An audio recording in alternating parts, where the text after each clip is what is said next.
கர்த்தருடைய பரிசுத்த நாமத்திற்கு மகிமை உண்டாவதாக. ரோமரின் புஸ்தகம் 4ஆம் அதிகாரம் 20-21 வசனங்களில் ஆபிரகாமினுடைய விசுவாசத்தை குறித்து நாம் அங்கே படிக்க கேட்கிறோம். ஆபிரகாமை குறித்து கர்த்தர் சொன்னதான வார்த்தை, தேவனுடைய வாக்குத்தத்தை குறித்து அவன் அவிசுவாசமாய் சந்தேகப்படாமல் தேவன் வாக்குத்தத்தம் பண்ணினதை நிறைவேற்ற வல்லவராய் இருக்கிறார் என்று முழு நிச்சயமாய் நம்பி தேவனை மகிமைப்படுத்தி விசுவாசத்தில் வல்லவனானான். இந்த காலை வேளையிலே நாம் பரலோகத்திலிருந்து அனுப்பப்படுகிற தூது, விசுவாசத்தில் வல்லவன். நாம் விசுவாசத்தில் வல்லவர்களாக அல்லது விசுவாசத்தில் பலனுள்ளவர்களாக நிற்பதற்கு கர்த்தர் நமக்கு உதவி செய்வாராக. இந்த சத்திய வசனங்கள் நம்முடைய வாழ்க்கையில் மிக பிரயோஜனமாக இருக்கும் என்று நான் விசுவாசிக்கிறேன். ஆபிரகாமை குறித்து கர்த்தர் சொல்லும்போது, அவன் எவ்வளவேனும் சந்தேகப்படாமல் கர்த்தரை முழு நிச்சயமாய் விசுவாசித்தபடியால் அவன் விசுவாசத்திலே வல்லவனானான். இன்னைக்கு நிறைய பேருக்கு இருக்கிற கேள்வி, விசுவாசம்னா என்ன? எப்படி விசுவாசத்திலே நாங்கள் வல்லவர்களாய் மாறுவது? என்னுடைய விசுவாசம் அற்று போனது, தேவன் பேரில் வைத்த நம்பிக்கை அற்று போனது, இப்படியெல்லாம் பல காரியங்கள் நம்ம சொல்லிக்கிட்டே வரோம். ஆனால் இங்கே சொல்லப்பட்டிருக்கிறது ஆபிரகாமை குறித்து, அவன் அவிசுவாசமாய் சந்தேகப்படாமல் முழு நிச்சயமாய் வாக்குத்தத்தம் பண்ணினவர் நிறைவேற்ற வல்லவர் என்று சொல்லி அவன் தேவனை மகிமைப்படுத்தினான். தேவனை மகிமைப்படுத்தினால் அவனுக்கு கொடுக்கப்பட்ட பெயர் விசுவாசத்தில் வல்லவனானான். இங்கே இருக்கிற ஒவ்வொருவரும் அந்த காலையில் இந்த சத்தியத்தை கேட்டு முடிக்கக்குள்ள நீங்கள் எல்லாரும் விசுவாசத்தில் வல்லவர்களாக மாறணும். விசுவாசத்தில் ஒரு உறுதி வேணும்.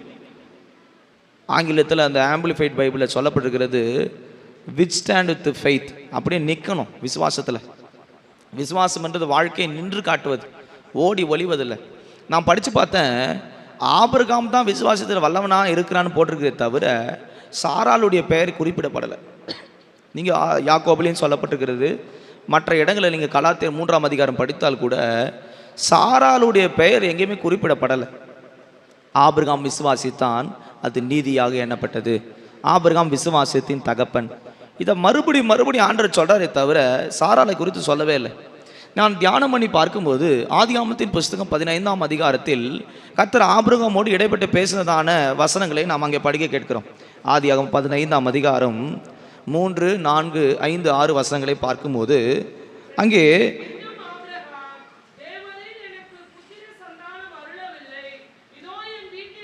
போதும், அங்கே சொல்லப்பட்டிருக்கிறது, எனக்கு புத்திர சுவிகாரத்தை நீர் அருளவில்லை, புத்திர சந்தானம் இல்லை, இதோ என் வீட்டில் இருக்கிற இவனுடைய மூலமாக ஒரு சுதந்திரத்தை தருவீராக. ஆபிரகாமுக்கு குழந்தை இல்லை. அப்போ ஆபிரகாமோடு கர்த்தர் இடைப்படும் போது அவர் சொல்கிறாரு, ஆண்டவரே எனக்கு பிள்ளை இல்லை, ஒருவேளை என் வீட்டில் இருக்கிற வேலைக்காரன் மூலமாக எனக்கு பிள்ளை பெறுமோ என்று சொல்லி தன் வேலைக்காரன் எலியேசரை குறித்து அங்கே சொல்லப்பட்டதை நாம் படிக்க கேட்கிறோம். ஆனால் ஆண்டவர் அவனுக்கு சொல்கிறாரு, உன் சந்ததியை நான் வானத்து நட்சத்திரங்களைப் போல என்ன கூடுமானால் அவைகளை எண்ணு, உன் சந்ததி அவனமாய் இருக்கும். வானத்தை பாருன்னு காட்டிட்டு, நட்சத்திர பாத்தியா எப்படி இருக்குது, அவனமா எப்படி இருக்கும் அவன் சந்ததி. ஏங்க குழந்தை இல்லைன்னு சொல்லித்தான் அவரே கேட்குறார், எனக்கு குழந்தை இல்லை, எனக்கு புத்திர சந்தானம் இல்லை, அதனால் என் வீட்டில் இருக்கிற வேலைக்காரர் மூலமாக குழந்தை உண்டாகட்டும் அப்படின்னு ஆண்டவர்கிட்ட கேட்கும்போது ஆண்டவர் சொல்கிறாரு, எதை பாரு, வானத்தை பாரு, நட்சத்திரத்தை எண்ண முடியுமா, உன் சந்ததி அவனமாக இருக்குன்றார். எதுக்காவது நீங்கள் யோசிச்சு பாருங்கள், இதில் ஏதாவது சம்மந்தம் இருக்குதா? அவன் கேட்டது ஒரு குழந்தைக்கு வாய்ப்பு இருக்குதா அப்படின்னு அவன் கேள்வி. ஆனால் கர்த்தர் என்ன சொல்கிறார், எப்படி இருக்குமா, இது எங்கேயாவது சம்பந்தம் இருக்குதா? ஆனால் அதில் இருக்கிற அழகான காரியம், ஆபிரகாம் அதை விசுவாசித்தான். அவங்க ஆண்டவரே, என்ன ஆண்டவரே இப்படி சொல்கிறீங்களே, நீங்கள் அந்த பைபிளில் படித்து பாருங்கள், 6ஆம் வசனம், அவன் விசுவாசித்தான், அதை அவர் அவனுக்கு நீதியாக எண்ணினான். ஏங்க சந்தர்ப்பம் இல்லை, வாய்ப்பு இல்லை, நினச்சி பார்த்தா கூட கனவுல கூட எட்டாத ஒரு காரியம் எப்படி நடக்கும்? ஒரு குழந்தைக்கு முடியாமல் தான் அவன் சொல்கிறான் வேலைக்காரர் மூலமாக சந்ததி பெருகிட்டான் ஆண்டவரேன். அவர் சொல்கிறாரு, எதை பாரு, நட்சத்திரத்தை எண்ண முடியுமா, எண்ணி பாரு, அப்படி உன் சந்ததி நான் பெருக பண்ணுவேன்னு சொல்கிறார். அவன் திரும்ப கேட்கவே இல்லை, எப்படி ஆண்டவர் நட்சத்திரம் பெருகிற போல பண்ணுவீங்க, ஒருவேளை குழந்தை இப்படி பிறக்குமா, ஒருவேளை அப்படி பிறக்குமா, இல்லை இங்கே போனால் செய்வீங்களா, அப்படி இருந்தால் செய்வீங்களா? ஒரு காரியத்திலும் அவன் அவிசுவாசமாய் சந்தேகப்படாமல் முழு நிச்சயத்தோடு விசுவாசித்தான், அது நீதியாக எண்ணப்பட்டது, அவன் விசுவாசத்தில் வல்லவனானான். 17ஆம் அதிகாரத்தை பார்க்கும்போது ஆதியாகமத்தில் 17-19 வாசிக்கும் போது,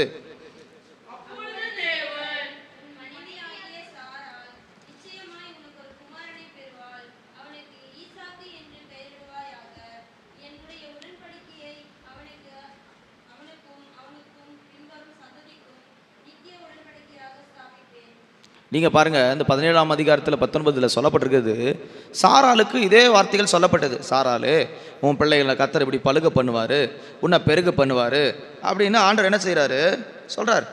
ஆனால் சாராள் என்ன தெரியுமா செய்கிறா? அந்த வார்த்தையை கேட்ட உடனே அது எப்படி முடியும்? இதெல்லாம் வாய்ப்பே கிடையாது, கர்த்தர் ஏதோ பொய் பேசுகிறாரு, ஆண்டவருக்கு விரோதமாக அவள் நகைத்தாள். ஆனால் ஆபிரகாம் அப்படி அல்ல, கர்த்தர் சொன்ன வசனத்துக்கு அப்படியே நடுங்கினான். ஆண்டவர் சொன்னார்னா நிச்சயமாய் அவர் செய்வார், அவர் சொன்னால் செய்கிற தேவன் என்பதை குறித்து அவனுக்கு ஒரு முழு நிச்சயம் இருந்தது. நீங்கள் பார்த்து பாருங்கள், 18ஆம் அதிகாரத்தில் 14ஆம் வசனத்தில், அப்போது சாரால் ஒரு குமாரன் இருப்பான் என்றார். 13 சொல்ல, சாரால் நகைத்து, நான் கிழவியாய் இருக்க பிள்ளை பெறுவது மெய்யோ என்று சொல்வானேன். அவன் என்ன சொல்கிறா? நான் கிழவி, இதுக்கப்புறம் என்ன முடியாது. கொஞ்சம் கவனிங்க, சாரால் கிழவின்னா ஆபிரகாம் என்ன குமாரனா? ஆபிரகாமுடைய வயசு என்ன? இந்த வசனங்கள் நீங்கள் படித்த வசனம் அப்போ 99 வயசு. 99 வயசுல என்ன சொல்லிக்கிட்டு இருக்காரு? எந்த வண்ணமா? நான் நட்சத்திரத்தை பாரு, அவனமா ஆசிர்வதிக்கிறேன்னு 99 வயசுல. 75 வயசுல வானு கூப்பிட்டாரு, உன்னை ஆசீர்வதிப்பேன்னு சொன்னார். கடற்கரை மணலை போல, நட்சத்திரங்களை போல இப்படியெல்லாம் பெருக பண்ணுவேன்னு சொன்னார். எந்த வாய்ப்பும் இல்லை, எந்த சந்தர்ப்பமும் இல்லை, அதுக்கான அறிகுறியே இல்லை. ஆனால் அவன் சந்தேகப்படாமல் விசுவாசித்தான். ஆனால் சாராளுக்கு சொல்லப்பட்டது, அவள் நகைச்சு, நான் கிளவியாக இருக்கிறேன், இதுக்கு மேலே எங்கே குழந்தை பிறக்கும்போது. இன்றைக்கி நம்முடைய வாழ்க்கையில் தேவனுடைய வல்லமையில் பெருகக்கூடாதபடி இருக்கிற காரியம் விசுவாசத்துக்கு எதிர்மறையாக இருக்கிற சந்தேகங்கள். இன்றைக்கி ஏன் நம்ம விசுவாசத்தில் வளர முடியலன்னா சந்தேகம்தான். அவிசுவாசம் என்பது சந்தேகத்தோடு சம்பந்தம் உள்ளது. இன்றைக்கி எத்தனை காரியத்தை நம்ம தேவன் பேரில் சந்தேகமாக இருக்கிறோம். கர்த்தர் இதை செய்ய முடியுமா? கர்த்தரால் இது ஆகுமா? இது நடக்குமா? இப்படியெல்லாம் சொல்லப்பட்டிருக்கிறது. ஏன் என் வாழ்க்கை நடக்கலை? ஒரு பெரிய கேள்விக்குறியும் சந்தேகத்தோடு தான் நம்ம சபைக்கே வரோம். ஆனால் ஆபிரகாமுக்கு கர்த்தர் சொல்லும்போது வானத்தை அண்ணாந்து பாருன்னு சொன்னால் பார்க்குறான். நட்சத்திரம் என்னன்னா அவன் பார்த்து எண்ணிக்கிட்டு இருக்கிறான், ஒருவேளை இப்படி கர்த்தர் கொடுப்பாருன்னு. அவன் அதை விசுவாசித்தான், நீதியாக எண்ணப்பட்டது. ஆண்டவரே, ஒரு குழந்தை கொடுக்க முடியாத உம்மால இத்தனை நட்சத்திரம் போல சொல்கிறேன், நீர் பொய் பேசுறேன்னு அவன் சொல்லலை. ஆனால் நமக்குள்ளே அவிசுவாசமும் சந்தேகம் இருக்கிறது. கர்த்தரால் இது முடியுமா? கர்த்தரால் இது ஆகுமா? இது நடந்து முடியுமா? இதுக்கு ஏதாவது வழி இருக்குதா? அவர் சொல்கிறதுக்கும் வாக்குத்தத்தத்துக்கும் என் வாழ்க்கைக்கு எந்த விதத்தில் சம்மந்தமே இல்லை, ஒரு அறிகுறியுமே இல்லை. சொல்கிற போது என்னை ஆசீர்வதிக்கிறேன்னு சொல்கிறாரு, என்னை பெருக பண்ணுவேன்னு சொல்கிறாரு, என்னை உயர்த்துவேன்னு சொல்கிறாரு. ஆனால் அதுக்கான அறிகுறி சம்பந்தமே என் வாழ்க்கையில் இது வரைக்கும் இல்லை. இப்படிப்பட்ட கேள்விகளோடு நீங்கள் வந்திருக்கலாம். ரோமர் 4:20 சொல்லப்பட்டிருக்கிறது, அவன் எவ்வளவேனும் அவிசுவாசமாய் சந்தேகப்படாமல். ஒரு கர்த்தருடைய பிள்ளைகள் விசுவாசத்தில் பலப்பட வேண்டுமானால் அவர்களுக்கு அவிசுவாசமும் சந்தேகமும் வரக்கூடாது. இன்றைக்கி அநேக காரியத்தில் நமக்கு சந்தேகங்கள் வருகிறது. மத்தேயு 14ஆம் அதிகாரம் 31ஆம் வசனத்தை பார்க்கும்போது அங்கே என்ன சொல்லப்பட்டிருக்கிறது? 14:31.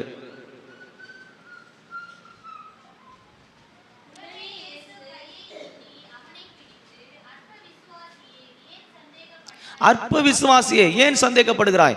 ஒரு விசுவாசத்தில் வழி விலகுவதற்கு அல்லது அவிசுவாசிகளுக்கு தேவன் ஒரு நாளும் செவி கொடுப்பதில்லை, அவங்களுக்கு பதில் வருவதில்லை. இந்த காலவேளை கர்த்தர் உங்களை விசுவாசத்தில் வல்லவர்களாக உங்களுடைய வாழ்க்கையில் இனி விசுவாசத்தில் நிலைப்பதற்கு கர்த்தர் உதவி செய்வாராக. விசுவாசத்துக்கு எதிர்மறையாக அவங்க வாழ்க்கையில் போராடுகிறது சந்தேகமும் அவிசுவாசமும். அன்றைக்கி எத்தனை காரியங்களை சந்தேகப்பட்டீங்க? ரட்சிக்கப்பட்ட பிறகு பாதை விசுவாசத்தின் பாதை. அது நீங்கள் நினைக்கிறது போல இல்லை. இந்த கார் டிரைவிங் சொல்லிக் கொடுக்குற இடத்த பாருங்கள், கவனிங்க. இது முக்கியமான நேரம். இது பேசுகிற நேரமோ டிஸ்கஷன் பண்ணுற நேரம் இல்லை. சபைக்குள்ளே வந்துட்டால் தேவ பயம் இருக்கும். கர்த்தருடைய பரிசுத்த நாமத்திற்கு மகிமை உண்டாவதாக. கார் டிரைவிங் சொல்லிக் கொடுக்குற இடத்த போய் பாருங்கள். கார் டிரைவிங் ஓட்டுற இடத்துல ஒரு ஸ்டேரிங் இருக்கும், அவனுக்கு ஒரு கிளச்சு, ஒரு ஆக்சிலேட்டர், ஒரு பிரேக் இருக்கும். அதே போல் ஆப்போசிட் சைடில் அந்த சீட்டில் சொல்லிக் கொடுக்குற ட்ரைனர் இருப்பார், அவருக்கு ஒரு கிளச்சு, பிரேக்கு இதெல்லாம் இருக்கும். ஏன் அந்த கார் டிரைவிங் ஓட்டுறவன் புதுசாக தான் பழக்க போகிறான், அவனுக்கு காரை பற்றி தெரியாது, ஸ்டேரிங்கை பற்றி தெரியாது, ஓட்ட கிடையாது. ஆனால் உட்காந்த உடனே என்ன சொல்கிறான்? ஓட்டு. அவனுக்கு என்ன தைரியம் தெரியுமா? நான் சரியாக ஓட்டலைனாலும் என் பக்கத்தில் இருக்கிற ட்ரைனர் என் கூட இருக்கிறான், அவன் என்ன பண்ணிடுவான்?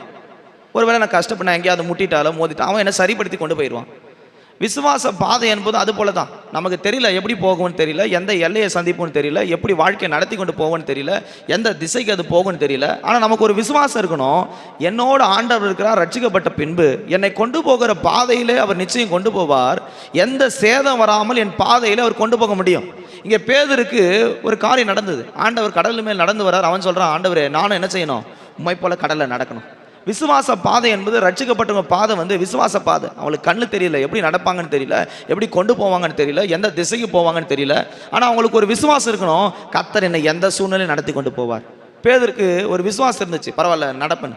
ஆனால் கொஞ்சம் காற்றும் கடலை அவன் பார்த்த உடனே அவனுக்கு சந்தேகம் வந்தது, அப்படியே மூழ்கி போனான். இன்னைக்கு ஏன் நம்ம வாழ்க்கையில் மூழ்கிறோம்? எந்த காரியத்தில் ஜெயம் இல்லை, நடந்தால் அப்படி நம்ம வாழ்க்கை நடந்து கூட போகிற மாதிரி திரும்பி அமிழ்ந்து போகிறோம். கொஞ்சம் மேலே வர்ற மாதிரி இருக்கிறோம், திரும்ப உள்ளே போயிடுறோம். அது காரணமே சந்தேகமும் அவிசுவாசம். நீங்கள் நிறைய பேருக்குள்ள சந்தேகம் இருக்குதுங்க. ஆபிரகாம் சொல்லப்படுது, அவிசுவாசமாய் சந்தேகப்படாமல் முழு நிச்சயமாய், அந்த வசனம் அப்படிதான் சொல்லப்பட்டிருக்குது 10:21. முழு நிச்சயமாய் நம்பி தேவனை மகிமைப்படுத்தினான், அவன் விசுவாசத்தில் வல்லவனானான். செய்வார்னு முழு நிச்சயமா உறுதியா நம்பினான். நீங்க நமக்குள்ள ஒரு முழு நிச்சயம் இருக்குதா? கிடைச்சா பார்ப்போம், ஆனா பார்ப்போம், பரவாயில்ல, வந்தாலும் பரவாயில்ல, போனாலும் பரவாயில்ல, அது சந்தேக புத்தி. இன்னைக்கு அநேகருடைய வாழ்க்கையின் வீழ்ச்சிக்கு காரணம் அவிசுவாசமாகிய சந்தேகங்கள் தான். அவன் கடல் மேல் நடந்துகிட்டே வந்தான் பேதுரு. அவன் பார்த்தான், ஒரு 2 ஸ்டெப் வச்ச உடனே பரவாயில்ல, நாம விசுவாசத்தில் வல்லவர்களாக தான் இருக்கிறோம், நம்ம நடந்துருவோம், கரையை சேர்ந்துருவோம், அப்படிதான் நினைச்சு வந்தார் பேதுரு. ஆனால் கொஞ்சம் காற்றும் கடலை அடித்த உடனே சூழ்நிலையை பார்த்த பிறகு இதுக்கப்புறம் நம்மளால் நடக்க முடியாது. உடனே நினைத்தமா நடந்துச்சு, நடந்து வந்த ஆள் அப்படியே உள்ள மூழ்கிட்டான். நீங்கள் நாம் எல்லா வாழ்க்கையிலும் மூழ்கடிக்கப்படுறோம். எந்த காரியத்தை தொட்டாலும் அப்படியே உள்ள மூழ்கடிக்கப்படுது பிரச்சனைங்க. அது காரணம் அவிசுவாசமும் சந்தேகமும். ஒரு கர்த்தருடைய பிள்ளைகளுடைய வாழ்க்கையில் விசுவாசத்துக்கு எதிர்மறையான அவிசுவாசமாகிய சந்தேகம் வந்துடக்கூடாது. இன்னைக்கு எத்தனை காரியத்தில் நம்மளை தேவனை சந்தேகப்படுறோம், எத்தனை காரியத்தில் கர்த்தர் செய்வாரா இல்லைன்னு அவரே நம்ம கேள்வி கேட்டிருக்கிறோம். இந்த அவிசுவாசமும் சந்தேகம் தாங்க நம்மளை விசுவாசத்தில் ஆசீர்வாதமான வாழ்க்கை கொண்டு போகாமல் தடுக்குது. வேதத்தில் பார்க்கும்போது மார்க்கின் புஸ்தகம் 11ஆம் அதிகாரம் 28ஆம் வசனத்தை 23, 24 வசனத்தை பார்க்கும்போது 23, 24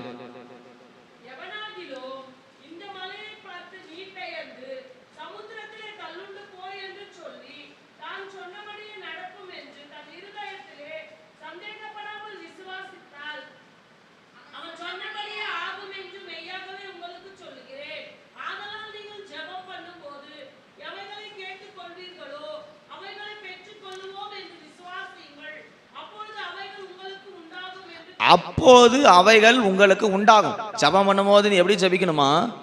விசுவாசத்தோடு பெற்றுக்கொள்வோம் என்ற நிச்சயத்தோடு விசுவாசிக்கணும். நீங்க நம்மளுடைய ஜெபங்களுக்கு பதில் இல்லை, எனக்கு விசுவாசமே இல்லை, ஏன் நம்மளால பெற முடியல, ஏன் எந்த காரியத்தை நமக்கு ஒரு சக்சஸ் இல்லை, ஏதோ முயற்சி பண்ற எந்த காரியமும் வர்ற மாதிரி கிட்ட நெருங்குது, கிடைக்க மாட்டேங்குது. நம்ம சொல்ற கை கட்டினது எங்க எட்டல, வாய் கட்டல, கிட்ட நெருங்கிட்டேன் ஆனா முடியல. இங்க சொல்லப்பட்டிருக்கிறது, விசுவாசத்தோடு கடுகளவு விசுவாசம் இருந்து மலையை பார்த்து பெயர்ந்து போய் கடல்ல விழுன்னு சொன்னா அது விழும். இன்னைக்கு நம்மள அப்படிப்பட்ட விசுவாசம் இருக்குதா? எனக்குள்ள இருக்குதா? உங்களுக்குள்ள இருக்குதா? சிந்தித்து பாருங்க. கர்த்தர் எவ்வளவு பெரிய விசுவாசத்தை நமக்கு பயிற்சி கொடுத்திருக்கிறார். ஆபிரகாமுக்கு நான் நினைக்கிறேன் கடுகு இல்லை, பெரிய விசுவாசம் இருந்தது.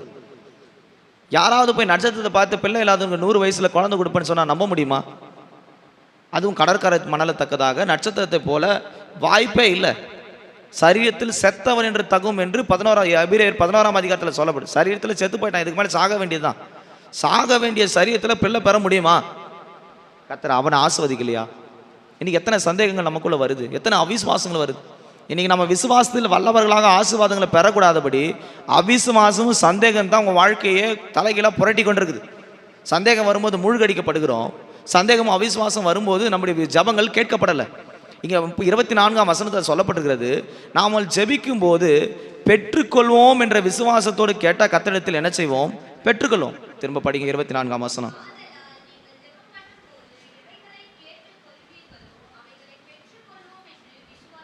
பெற்றுக்கொள்வோம் என்று விசுவாசியுங்கள். பெற்றுக்கொள்வோம் நீங்கள் விசுவாசாதாங்க பெற முடியும். ஜெபம் பண்ணுறேன் சில பேர் சொல்லிக்கிட்டே இருப்பாங்க. என்ன ஜெபம் பண்ணீங்க? கர்த்தர் தருவாருன்னு ஜெபம் பண்ணேன். விசுவாசத்தோடு ஜெபம் பண்ணீங்களா? அப்படி ஒரு கேள்வி, கொஸ்டின் மார்க் நீங்கள் போட்டு பாருங்கள். எத்தனை பேர் நான் விசுவாசத்தோடு ஜெபிச்சிருக்கிறேன், ஏன் பெற முடியல? எவ்வளோ ஜெபம் பண்ணியிருக்கிறோம், எவ்வளோ கண்ணீர் விட்டுருக்கிறோம், உபவாசம் அடிச்சிருக்கிறோமே, ஏன் கிடைக்கல, ஏன் வாய்க்கலை, ஏன் பெற முடியலை? கடுகளவு விசுவாசம் இருந்தால் மலையை பெயர்ந்து போய் விழுன்னு சொன்னால் விழும். நம்ம பிரச்சனையே சந்தேகங்கள் தான். தேவன் பேரிலே சந்தேகம் வைத்துக்கொண்டு ஒரு நன்மையை பெற முடியாது. லூக்காவின் புஸ்தகம் 12ஆம் அதிகாரத்தை பார்க்கும்போது 29ஆம் வசனத்தில் என்ன சொல்லப்பட்டிருக்கிறது? 28, 29.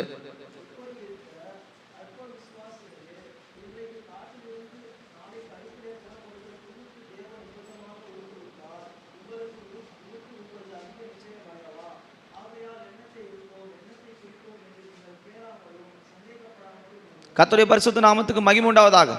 ஏன் சந்தேகம் இல்லை? அவிசுவாசமும் சந்தேகம் தாங்க. வாழ்க்கை பாதை நடத்த கர்த்தர் கொண்டு வந்துட்டு பிறகு கடல் அலை போல தான் சுற்றி எல்லா பிரச்சனைகள் வரும். ஆனால் விசுவாசத்தோடு நடக்கணும். 2 கொரிந்தியர் 5:6 சொல்லப்பட்டது, நாம் தரிசித்து நடவாமல் விசுவாசித்து நடக்கணும். நமக்கு தெரியல எப்படி நடக்கணும், ஆனால் கர்த்தர் என்ன பண்ணுவாராம்? நடத்தி கொண்டே போவார். அதுதாங்க விசுவாசத்தின் பாதை. இன்றைக்கி நமக்கு தெரியல வாழ்க்கை எங்கே போய் முடியும், நம்ம எப்படி போக போகிறோம், நம்ம எல்லை எங்கே இருக்குது, நம்ம கரை எங்கே இருக்குன்னு தெரியல. ஆனால் விசுவாசத்தோடு நடந்து பாருங்கள், கர்த்தர் நிச்சயமாக நடத்துவார். பேதுரு வரும்போது விசுவாசத்தோடு தான் வந்தார். ஆனால் காற்றும் கொந்தளிப்பும் கடலும் பார்த்த பிறகு ஐயோ நம்ம உள்ளே போயிடுவோம்னு நினச்சான். இன்றைக்கி நிறைய காரியத்தில் நம்மளுடைய தோல்விகளும் பெற முடியாமல் இருக்கிற காரணம் அவிசுவாசமும் சந்தேகம். விசுவாசத்தில் வல்லவர்களுடைய வாழ்க்கையில் கர்த்தர் ஆசீர்வாதங்கள் அற்புதங்களை தருகிறவர். ஆபிரகாமுடைய வாழ்க்கையில் அவன் விசுவாசத்தில் வல்லவனானான். இந்த காலை வேளையில் இந்த செய்தி கேட்டு முடிக்கும் போது நீங்கள் ஒவ்வொருவரும் விசுவாசத்தில் வல்லவர்களாக மாறணும். விசுவாசத்துக்கு மாறானது அவிசுவாசம், சந்தேகம். முதலாவது பேதுரு விசுவாசித்த போல இருந்தது, சூழ்நிலைகள் அவனை அமிழ்த்தி போட்டது. இரண்டாவது கடுகளவு விசுவாசம் இல்லாமல் ஜெபிக்கிற ஜபங்களுக்கு பதில் இல்லை, அந்த சந்தேகங்கள் குழப்புகிறது. மூன்றாவது லூக்காவின் புஸ்தகம் 12ஆம் அதிகாரத்தை பார்க்கும்போது அங்கே சொல்லப்பட்டிருக்கிற வசனத்தில் நாம் தியானிக்கிறோம். அங்கே என்ன சொல்லப்பட்டிருக்கிறது? உடைக்காக, உணவுக்காக, இம்மைக்காக கவலைப்படும் போது சந்தேகங்கள் வருகிறது. இன்னைக்கு இதை தேவை ஆண்டு சந்திப்பாரா, இது என்ன நடக்கும்னு தெரியலையே, இந்த வேலைக்கு என்ன நடக்கும், பிள்ளைகளுடைய தேவை என்ன நடக்கும், ஸ்கூல் ஃபீஸ் எப்படி கட்ட போகிறோம், வீடை எப்படி கட்ட போகிறோம், இதெல்லாம் வரும்போது சந்தேகம் வருது. கர்த்தர் செய்வாரா, கர்த்தரால் ஆகுமா? 12ஆம் அதிகாரத்தினுடைய 29 சொல்லப்பட்டிருக்குது, நீங்கள் கேளாமலும் சந்தேகப்படாமல் இருங்கள், எண்ணத்தை உண்போம் எண்ணத்தை குடிப்போம். இப்போ நாம் என்ன சந்தேகப்படுறோம்? நாளைக்கு என்ன நடக்கும், இன்றைக்கி சாப்பாடு என்ன வழி, நாளைக்கு என்ன வழி. ஆண்டவர் சொல்கிறாரு, நீங்கள் 22, 23 படித்து பாருங்கள், ஆகாரத்தை பார்க்கலும் ஜீவனும் உடைய பார்க்கலும் சரீரமும் விசேஷத்துவலாக இருக்கிறது. காகங்களை கவனித்து பாருங்கள், அவைகள் விதைக்கிறதும் இல்லை அறுக்கிறதும் இல்லை, அவைகள் பண்டக சாலையிலும் சேர்த்து களஞ்சியங்களிலும் அவைகளை தேவன் பிழைப்புட்டுகிறார். பறவைகளை பார்க்கல நீங்கள் எவ்வளவு, நீங்கள் சிந்தித்து பாருங்கள், ரட்சிக்கப்பட்ட நீங்கள் எவ்வளோ கர்த்தருடைய பார்வையில் விசேஷித்தவங்க. நாம் நினைக்கிறோம் என்ன ஆண்டவர் இந்த நாளைக்கு என்ன நடக்க போகுதுன்னு தெரியல, பிள்ளைங்க குறித்து என்ன தெரியல. விசுவாசிங்க. அவிசுவாசமும் சந்தேகம் வந்துச்சுன்னா குடும்பம் நடத்த முடியாது, பிள்ளைகளை நடத்த முடியாது, தேவைகளை சந்திக்க முடியாது. எண்ணத்தை குடிக்க போகிறோம், நாளைக்கு என்ன நடக்க போகுது. விசுவாசிக்கிறவன் எதை கண்டு மிரள மாட்டாங்க. அவங்களுக்கு தெரியும் கர்த்தர் நிச்சயமாக அந்த ஏற்ற நேரத்தில் ஆகாரத்தை தருவார், ஏற்ற நேரத்தில் என் தேவைகளை சந்திப்பார், என் தேவையானது வரும்போது என் கால நேரங்களை வச்சுக்க நிச்சயமாக வரும். அந்த விசுவாசத்தில் உறுதியாக நிற்கணும். அதான் விசுவாசத்தில் வல்லவர்கள் ஆகுது, சந்தேகம் இல்லாமல். எனக்கு கூட தெரில சர்ச்சு வேலை ஆரம்பிக்கணும்னு சொல்லிக்கிட்டு தான் வரேன். எந்த அதுக்கான ஆப்ஷனும் இல்லை, அதுக்கான அறிகுறியும் இல்லை, அதுக்கான வழியும் இல்லை. ஆனால் நான் நம்புகிறேன், நான் நம்புகிறது அவராலே வரும். ஒரு கர்த்தருடைய பிள்ளைகளுடைய வாழ்க்கை என்பது எண்ணத்தை புசிப்போம் எண்ணத்தை குடிப்போம், இம்மைக்கான தேவைகளே சிந்திக்கும் போது அவிசுவாசம் வருகிறது, சந்தேகம் வருகிறது. இன்றைக்கி எத்தனை காரியத்தை நம்ம ஆண்டவர் இது எப்போ கிடைக்கும் அது எப்போ கிடைக்கும் நம்ம யோசிக்கும் போது தான் வாழ்க்கையில் அவிசுவாசமும் சந்தேகமும் வருகிறது. லூக்காவின் புஸ்தகத்தை பார்க்கும்போது 24ஆம் அதிகாரம் 38, 39 வசனங்களில் ஆண்டவர் சொல்கிறார், என்னை தொட்டு பாருங்கள், சந்தேகம் உண்டாகிறது. ஆண்டவர் பிரத்யட்சமாக இருக்கிறாரு, கண் கூட பார்க்குறாங்க சீசங்க, ஆனால் அவங்களுக்குள்ள விசுவாசம் வரலை. இன்றைக்கி அநேக கர்த்தர் எவ்வளோ அற்புதங்களை உங்கள் வாழ்க்கையை செய்திருக்கிறாரு, இந்த நாள் வரைக்கும் உங்களுக்கு கர்த்தர் எவ்வளோவாய் நடத்திருக்கிறாரு. ஆனால் நம்ம கர்த்தரை எவ்வளோ விசுவாசத்தில் வச்சுருக்கிறோன்னு யோசிச்சு பாருங்கள். 24 வாசிக்கும் 24ஆம் அதிகாரம் 38, 39 வசனங்களில், உங்கள் இருதயங்களில் சந்தேகங்கள் எழும்புவது என்ன? இந்த காலையில் நீங்கள் உங்கள் விசுவாசத்துக்கு மாறான சந்தேகங்கள் ஏன் எழும்புகிறது? நான் தான் என்று அறியும்படி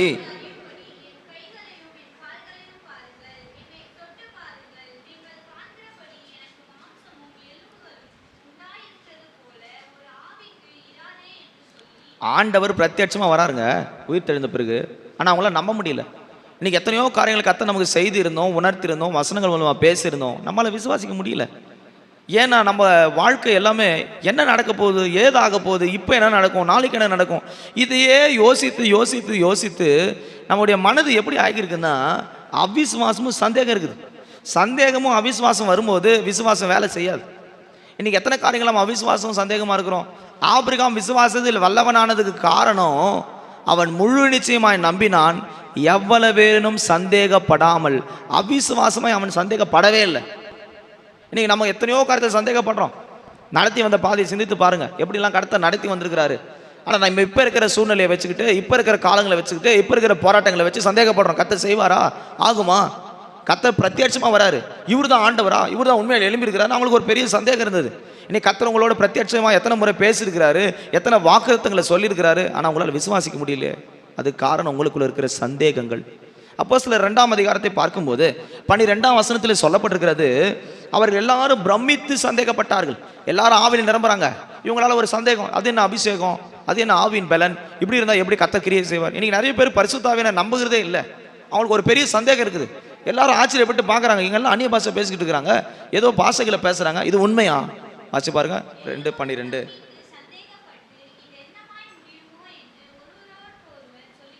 ஒருவரோடு ஒருவர் சொல்லிக் கொண்டிருந்தார்கள். அவங்களுக்கு தெரியல, இப்படியே போய்கிட்டு இருந்துச்சுன்னா நடக்குமா நடக்காதான்னு ஒருவரோடு சந்தேகம் வருது. இன்னைக்கு அபிஷேக நேரத்தில் எத்தனை பேர் நம்ம கண்ணை திறந்துக்கிட்டு வேடிக்கை பார்த்துக்கிட்டு கர்த்தர் செய்வாரா, அபிஷேகம் இருக்குதா, ஆவியானவர் இருக்கிறாரா, வரங்கள் இருக்குதா அப்படி நம்ம கேட்டுக்கிட்டு வரோம்.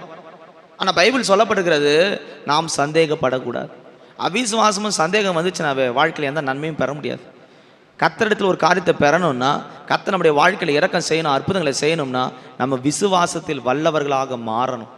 ஆபிரகாம்னு சொன்னால் ஜாதிகளுக்கு தகப்பன், ஆனால் நீங்கள் ஆபிரகாம்னு சொன்னால் திரளான ஜாதிகளுக்கு தகப்பன்.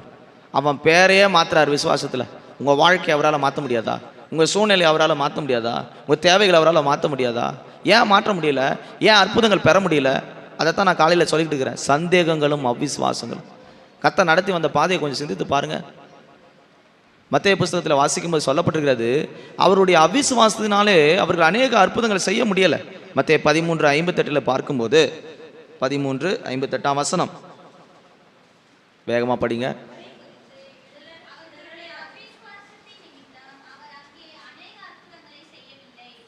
அவர்களுடைய அவிசுவாசத்தின் நிமித்தம் அவர் அநேக அற்புதங்களை செய்ய முடியல. இன்னைக்கு ஆண்டவர் ஒரு சில அற்புதங்கள் உங்களுக்கு செஞ்சிருக்கலாங்க, ஒரு சில அற்புதங்களை நீங்கள் பார்த்துருக்கலாம், ஆனால் பெரிய காரியங்களை செய்ய முடியல. கர்த்தர் உங்களுக்கு உதவி செய்ய முடியல. ஏன் தெரியுமா? ஏன் அற்புதங்கள் தடையாக இருக்குது? ஏன் உங்கள் வாழ்க்கையில் ஒரு எழுப்புதல் இல்லை? எத்தனையோ வியாதியிலிருந்து கர்த்தர் உங்களால் விடுதலையாக்க முடியல. இந்த அற்புதங்களுக்கு தடை அவருடைய அவிசுவாசம். அவருடைய அவிசுவாசத்தின் நிமித்தம் தேவன் அங்கே அநேக அற்புதங்களை செய்யலை. ஒரு ஊழியக்காரனுக்கு தான் சொந்த ஊரில் சொந்த குடும்பம் கனம் இல்லை. மேல இருக்கிற வசனங்க படிச்சு பாருங்க, படிங்க. 12ஆம் வசனம் 8:12. லூக்கா 8:12 வசனம். சாரி, மத்தேயு 13 மேல இருக்க வசனம் வாசிங்க. 57. சாரி. இயேசு அவர்களை நோக்கி, தீர்க்கதரிசி தன் ஊரிலும் வீட்டின் மேலே அன்றி. பாருங்க, கர்த்தர் உங்களுக்கு ஏன் தெரியுமா செய்யல? கர்த்தரை நீங்கள் மதிப்பு குறைச்சி போடுறீங்க. ஆண்டவர் சொந்த ஊரில் அற்புதம் செய்யவே இல்லை. ஏன் தெரியுமா? அந்த ஜனங்க வந்து ஏற்றுக்கொள்ளலை. அவர் என்ன செஞ்சிருவார்? நாங்கள் பார்க்காதாளா? நாங்கள் பார்த்துக்கிட்டு தானே வரோம். அவர் தச்சரு, அவர் எங்களோடு கூட வளர்ந்தவர், அவர் போய் என்ன பெருசாக செஞ்சுட்டு போகிறாரு. இன்றைக்கி நம்முடைய வாழ்க்கையில் கர்த்தரை கனவீனப்படுத்துகிறோம். நம்ம பார்க்குற விதத்தில் நமக்கு அவிசுவாசம் இருக்குது, சந்தேகம் இருக்குது, கர்த்தர் நன்மை செய்ய முடியல. அந்த ஜனங்க அவிசுவாசமாக இருந்ததுனால அநேக அற்புதங்களை அவர் வாழ்க்கையில் கர்த்தர் செய்ய முடியல. இன்றைக்கி அநேக அற்புதங்கள் தடையாக இருக்கிறது. அநேக அற்புதங்களை எதிர்பார்த்து கர்த்தர் எனக்கு செய்யட்டும், வியாதியிலிருந்து, வேலையில், குடும்பங்களில், தனிப்பட்ட வாழ்க்கையில் இன்னைக்கு அற்புதம் நடக்கும், நாளைக்கு அற்புதம் நடக்கும், நாட்களை எண்ணிக்கிட்டே வரோம். ஆனால் ஏன் கிடைக்கல? சந்தேகமும் அவிசுவாசம் வரும்போது கர்த்தர் அற்புதங்களை செய்ய முடியலை. இன்றைக்கி உங்கள் வாழ்க்கையில் நீங்கள் சிந்தித்து பாருங்கள். சிலர் என்ன நினைக்கிறாங்கன்னா, நான் விசுவாசத்தில் இருந்தது ஒரு நாள், கர்த்தர் செய்யாமல் போனதுனால நான் பின்வாங்கி போயிட்டேன். நல்லா ஸ்ட்ராங்காக தான் இருந்தேன், கர்த்தர் செய்வார் நம்பினேன், முழு நிச்சயமாக இருந்தேன். ஆனால் அது கிடைக்காத போது என்னால் அதை தாங்கிக்க முடியல. இனி கர்த்தர் செய்வாரான்ற சந்தேகம் வருது, இனி கர்த்தர் கொடுப்பாரான்ற அவிசுவாசம் வருது, அப்படின்ற ஒரு மன கேள்வி, கொஸ்டின் மார்க் இருதயங்களில் வருகிறது. ஆபிரகாமுக்கு 75 வயசில் வாக்கு கொடுத்தாரு, 25 வருஷம் அதை பற்றி பேசவே இல்லை. 99 வயசில் கூப்பிட்டு பேசுகிறாரு, நான் திரும்ப என்ன செய்ய போகிறேன், கொடுப்பேன். அப்போ யோசிச்சு பாருங்க, 24 வருஷம் ஒரு மனுஷனுக்கு அந்த சப்ஜெக்டே பேசலை. இன்றைக்கி உங்கள் வாழ்க்கையில் கூட கர்த்தர் மௌனமாக இருக்கிறாருன்னா, கர்த்தர் ஏதோ ஒரு காரியத்தை நடப்பித்துட்டு இருக்கிறாருன்னு அர்த்தம். கர்த்தர் மௌனமாக இருக்கிறாரு, கர்த்தர் அமைதியாக இருக்கிறாருன்னா உனக்கு குறித்ததை நிறைவேற்றுறதுக்கு ஒரு காலத்தை, நேரத்தை கர்த்தர் வச்சிருக்கிறார். அந்த கால நேரம் நிறைவேற வரைக்கும் அப்படி பலத்த கரத்துக்குள்ள நம்ம அடங்கி இருப்போமாக. இன்றைக்கி நிறைய பேர் விசுவாசத்தை பின்வாங்கி போயிருக்கிறீங்க. ஏன் விசுவாசத்தை விட்டீங்க? இது விசுவாசம் இல்லாமல் தேவனை பிரியமாக இருப்பது கூடாத காரியம். விசுவாசம் இல்லாமல் எந்த காரியத்தையும் ஜெயிக்க முடியாது. உங்கள் விசுவாசத்தினால தான் எல்லாத்தையும் நீங்கள் பெற முடியும். லூக்காவின் புஸ்தகத்தை பார்க்கும்போது 8ஆம் அதிகாரம் 13ஆம் வசனத்தில் சொல்லப்பட்டிருக்கிறது. 13.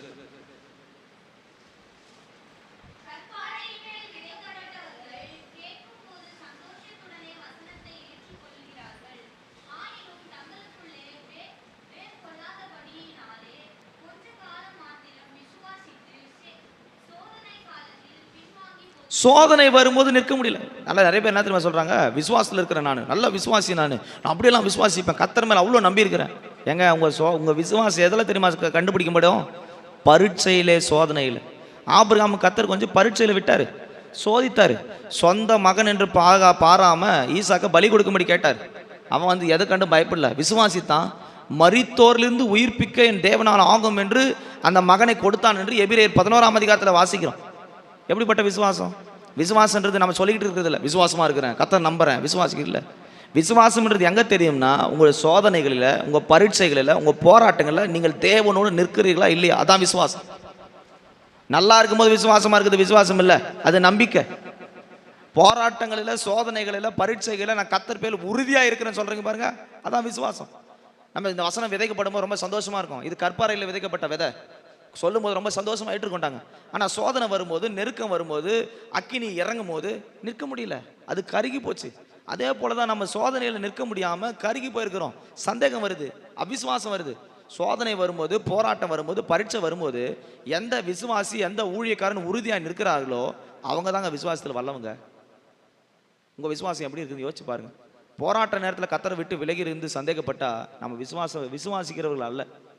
சோதனை நேரத்தில், பரீட்சை நேரத்தில் விசுவாசமாக இருக்கிறது தான் உண்மையான விசுவாசம். வசனம் தான் சொல்லப்பட்டிருக்குது, வேர்கொள்ளாதபடியால் கொஞ்ச காலம் மாத்திரம் விசுவாசித்து. எல்லாம் நன்மை கிடைக்கும் போது, ஆசீர்வாதம் கிடைக்கும் போது, கர்த்தர்கிட்ட கேட்கலாம் கிடைக்கும் போது விசுவாசிக்கிறோம், அது இல்லை விசுவாசம். அங்கே சொல்லப்பட்டிருக்குது சோதனை காலத்தில் பின்வாங்கி. சோதனைக்குன்னு ஒரு காலம் இருக்குது. தேர் இஸ் அ டஃப் டைம்னு பைபிள் சொல்லுது.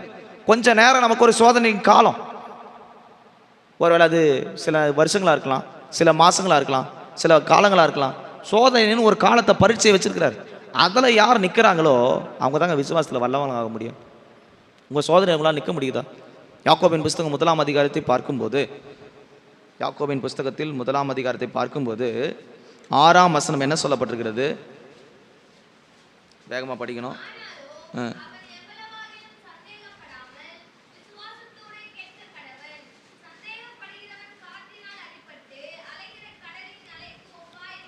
காற்றின் கடல் அடிப்பட்டு அலைகிற, அப்படி உலாவுகிறவனா இருக்கிறான்.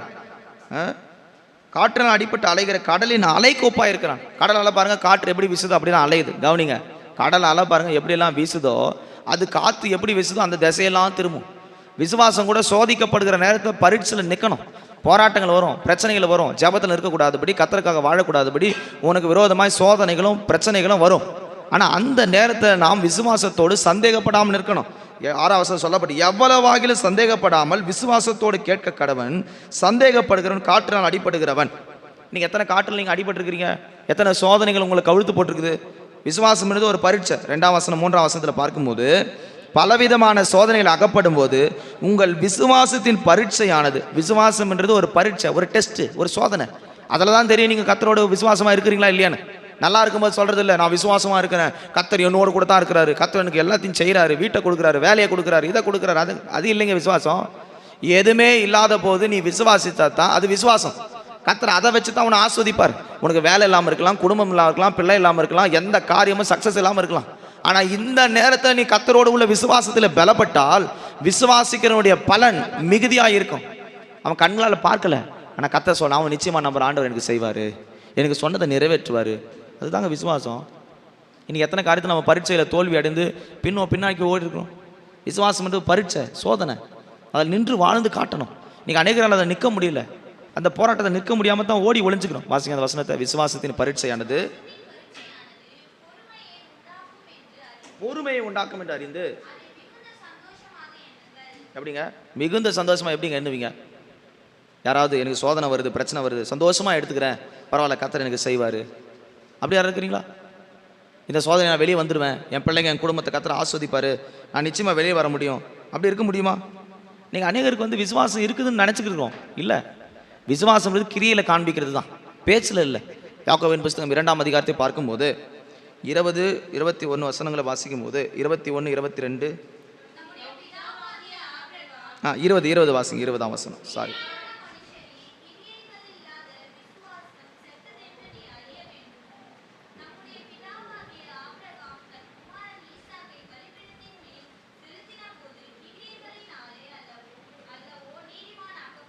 கிரியைகளினாலே நீதிமான் ஆக்கப்பட்டான். அவன் சந்தேகமே படலை. கிரியையில தான் காண்பிக்கணும் விசுவாசத்தை. வாயிலே சொல்றது நான் விசுவாசிக்கிறேன். என்ன விசுவாசிங்க? பிசாசுகள் கூட விசுவாசிக்குதான் தெரியுமா?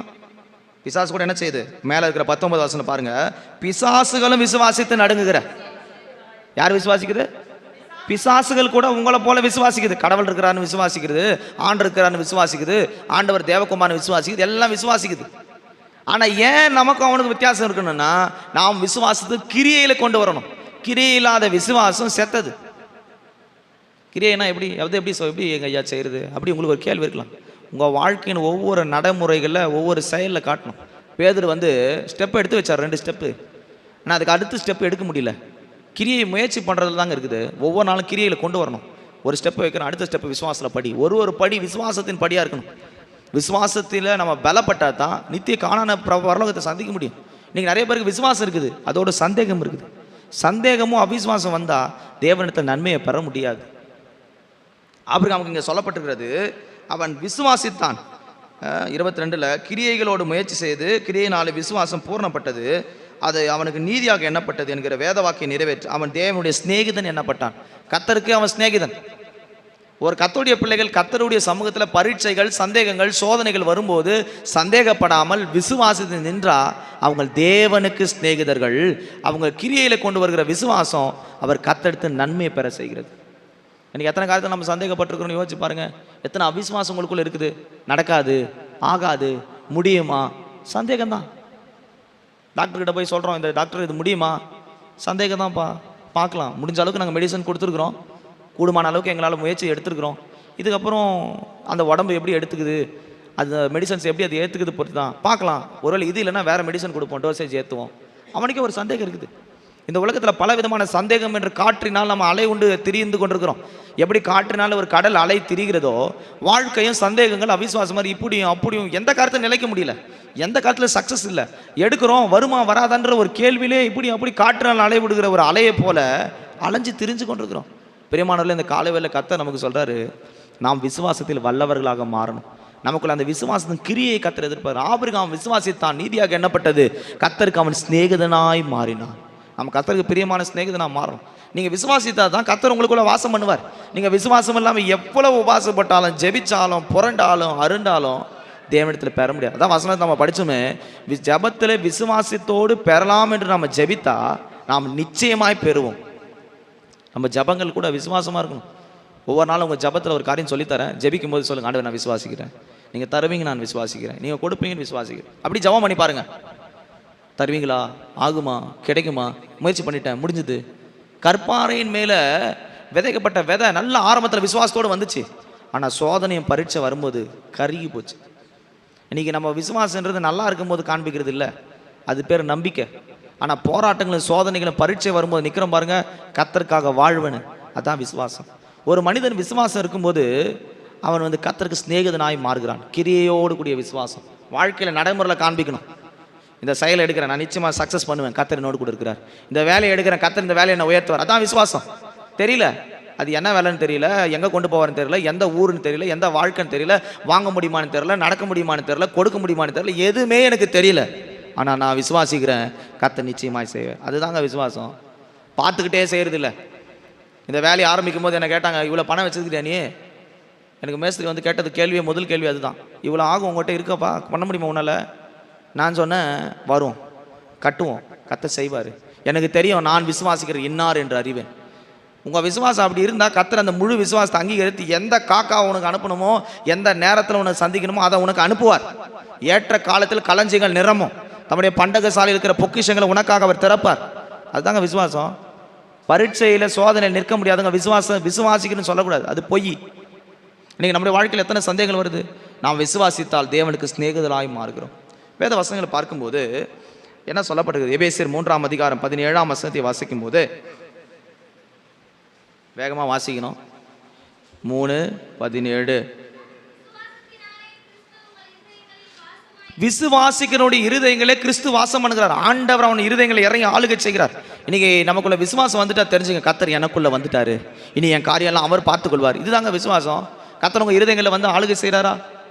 உங்கள் இருதயங்களுக்குள்ள உங்கள் குடும்பங்களுக்குள்ள கத்தர் ஆளுக்கு செய்யணும் முழு நிச்சயமாக விசுவாசிக்கணும். கத்தர் செய்வார், கத்தர் கொடுப்பார். இதை நீங்கள் விசுவாசிக்கும் போது கிறிஸ்து உங்கள் இருதயங்களை ஆளுகை செய்வார். அப்போ இருதயங்களை அவர் ஆளுகை செய்தார், நாங்கள் சந்தேகம் வரப்போகிறது இல்லை, அவிசுவாசம் வரப்போகுது. ஏன்னா இருதயத்தில் தான் சந்தேகம் வருது, அவிசுவாசம் வருது, எண்ணங்கள் மாறுது, நடக்குமான்ற கேள்வி வருது.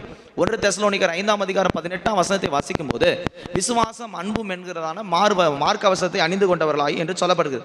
5:8 விசுவாசம் அன்பு என்ற மார்க்கவசம். இந்த மார்க்கவசத்தை ஒவ்வொரு விசுவாசி அணிஞ்சிருந்தாங்கன்னா அவங்களுக்கு சந்தேகமோ அவிசுவாசமோ கேள்வியோ பயமோ வராது. விசுவாசத்துக்கு எதிர்மறையான காரியங்கள் என்னன்னா அவிசுவாசம், சந்தேகம், பயம். இது 3 உள்ள வந்துருச்சுன்னா விசுவாசம் வெளியே போயிடும். நீங்கள் நல்லா விசுவாசமாக இருப்பீங்க. ஒரு பயம் வந்துட்டாலோ, ஒரு சந்தேகம் வந்துட்டாலோ, ஒரு அவிசுவாசம் வரும்போது உங்களுக்கு கர்த்தர் பேரில் வைத்த விசுவாசம் முற்றிலுமாக அற்று போகும். நீங்கள் நிறைய பேருடைய வாழ்க்கையில் விசுவாசம் இல்லாத காரணமே சந்தேகங்களும் பயங்களும் அவிசுவாசம். இந்த காலவேளை உங்களுக்குள்ள இருக்கிற பயத்தை, சந்தேகத்தை, அவிசுவாசத்தை வெளியேற்ற போடுங்க. இனி என்கிட்ட நான் அப்படிப்பட்ட வாழ்க்கை வாழ போகிறது இல்லை. கர்த்தரை நான் முழு நிச்சயமாய் விசுவாசிக்கிறேன், நான் அவரை நிச்சயமாய் நம்புகிறேன். இந்த விசுவாசம் நமக்குள்ள வந்துட்டா கர்த்தர் நிச்சயமாய் செய்வார். நீங்கள் அநேகருக்குள்ள விசுவாசன்ற வார்த்தை இருக்குது, ஆனால் கிரியைகள் இல்லை. கிரியை இல்லாத விசுவாசமானது செத்தது. தேவ சமூகத்தில் நாம் முழு நிச்சயத்தோடு ஒப்பு கொடுப்போமாக. மத்தேயு புஸ்தகம் 9 பார்க்கும்போது 28, 29 வசனங்களில், வேகமாக படிக்கிற நேரம் இல்லை, சீக்கிரம் வாசிங்க. 2 குருடர்கள் இருந்தார்கள்.